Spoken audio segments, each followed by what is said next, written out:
I tell your viewers to say, look, let's give their perspective a chance.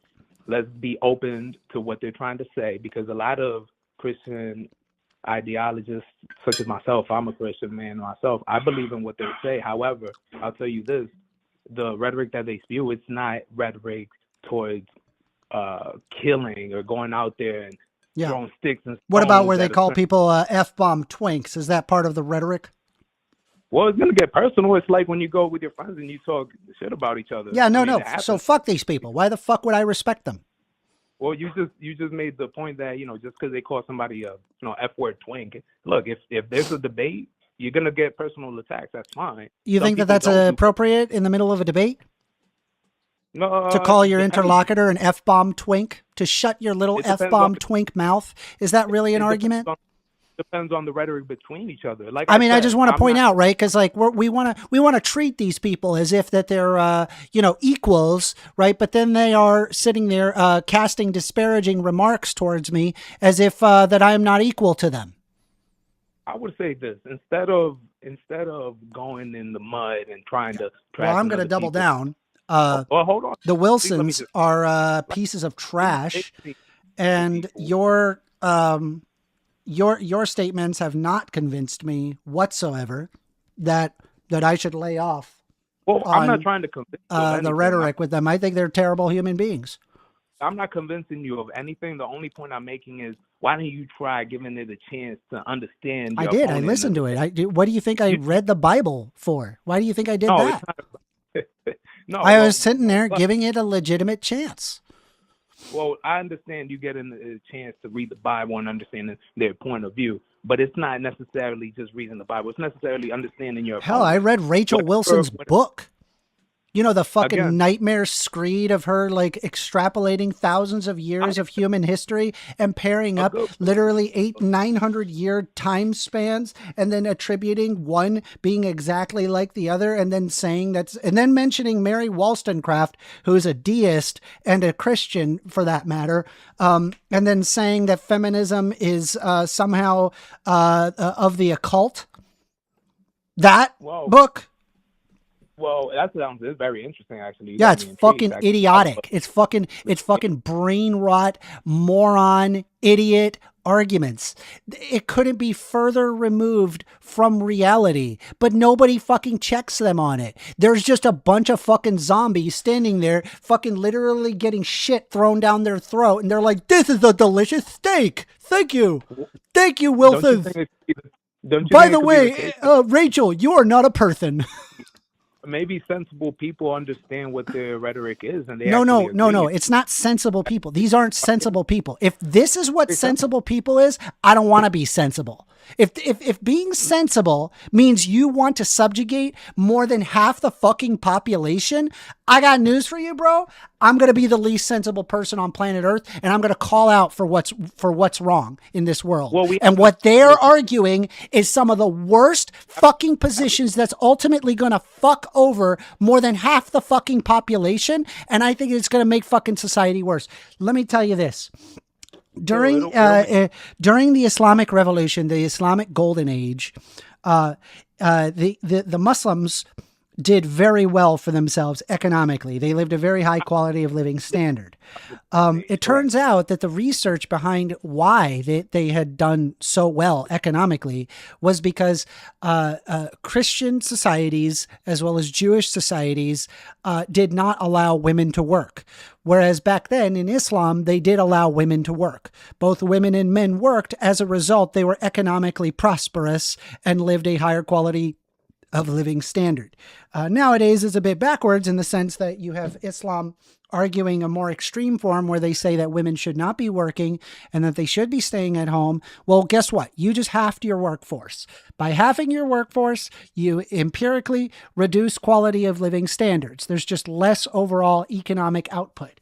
So if you wanted, if we followed the Wilsons in their arguments and ideas, they think that society would suddenly turn into this magical utopia.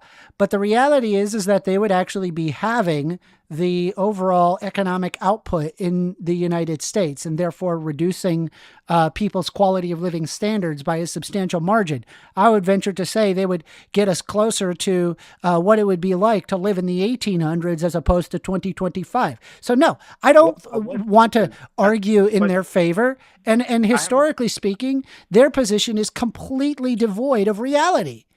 What standards would diminish quality of life in the United States? What exactly the where women can't work? So that has to do with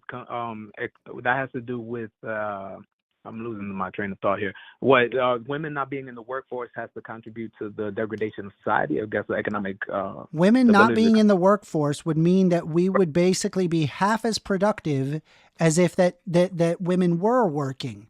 And while other countries, they would actually be spending the time having both women and men working because they're not a bunch of fucking psychos that want to have their fucking Christo-fascist world like many Americans do in the United States. By halving the population, this would reduce our quality of living standards by a substantial degree, by half, precisely half. So, because from my understanding, and my understanding is definitely in the basic level, I would admit to it. Right. I have to do a bit of research, but I'm gonna purity test too. I'm gonna purity test you.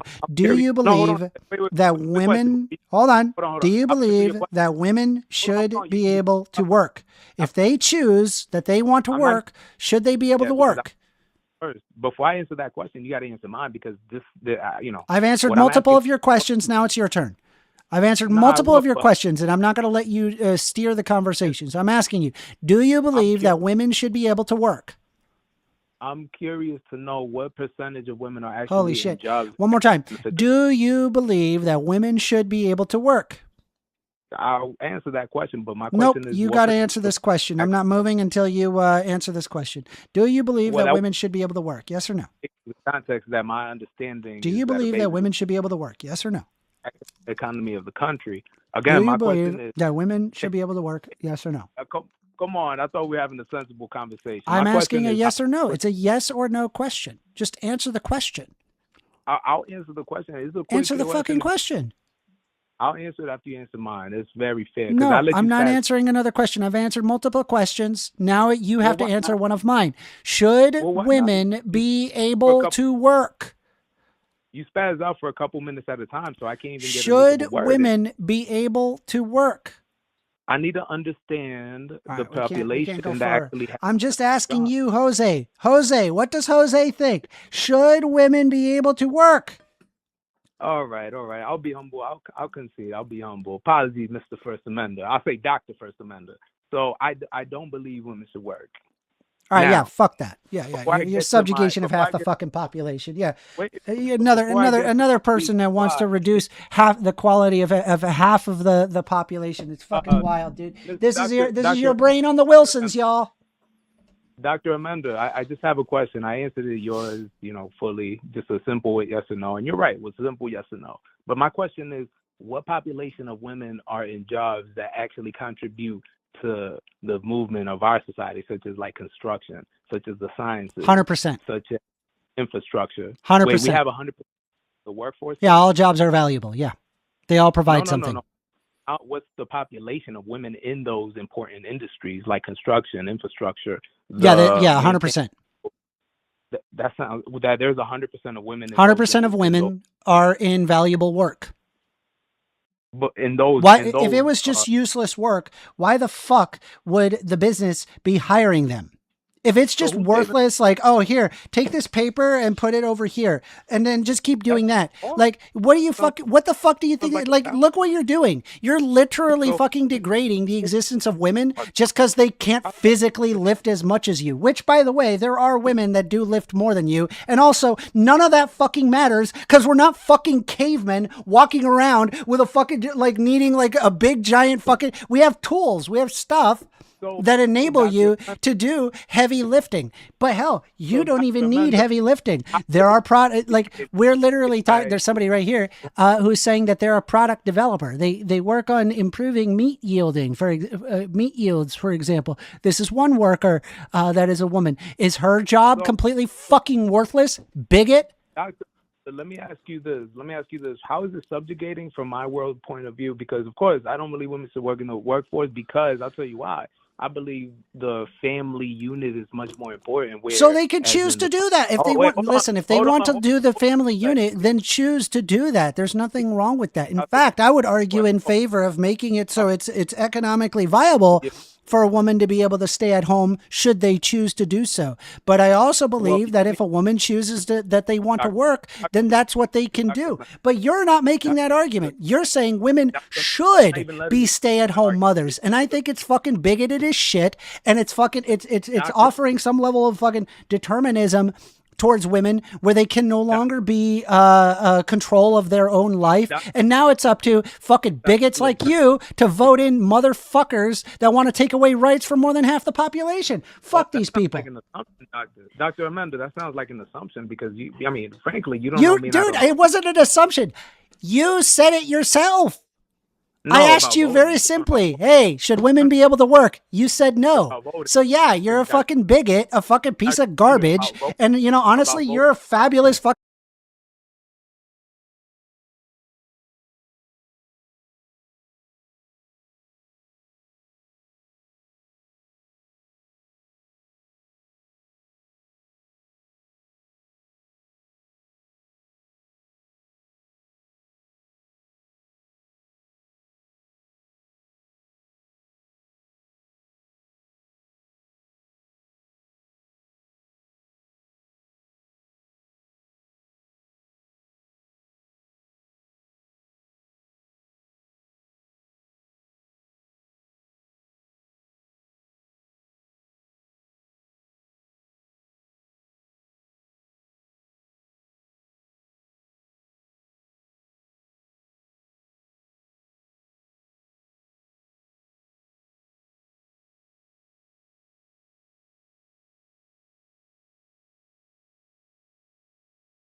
Wilson fan. Fabulous, fabulous example of a Wilson fan. I love it. I love it. I You're agree with hook, line, and sinker into fucking total fucking propaganda, bro. And you are so hook, Dr. line, and sinker into total propaganda that you're willing to subjugate more than half the population to do so. Dr. You're a piece of You're, garbage, and this was a nice call. Dr. The debate would be fine if this were in filibuster. Good talk, Jose. Phone lines are open.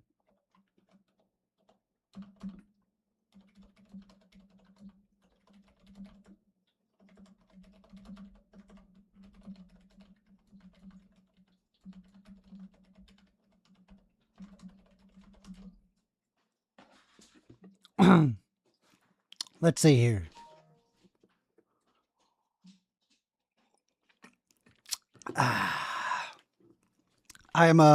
This is a whiskey that I'm drinking. It's very nice. Let me quickly put away my dish. I'm going to wash my dish and I'll be right back. Just give me a sec. Won't take me long.